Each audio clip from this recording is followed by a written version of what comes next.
You will become Earth's greatest savior.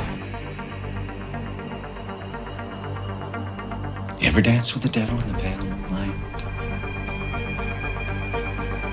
Victor, you always thought you were a god.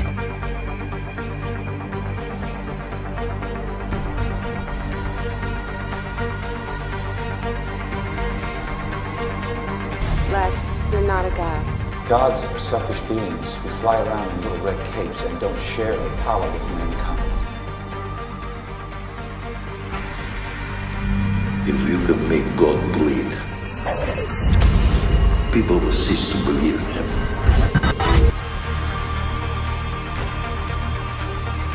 They're very bold, big, primal characters. You know, Superman is Zeus, Batman is Hades, Aquaman is Neptune, and they kind of fit into the pantheon of gods of a lot of different cultures.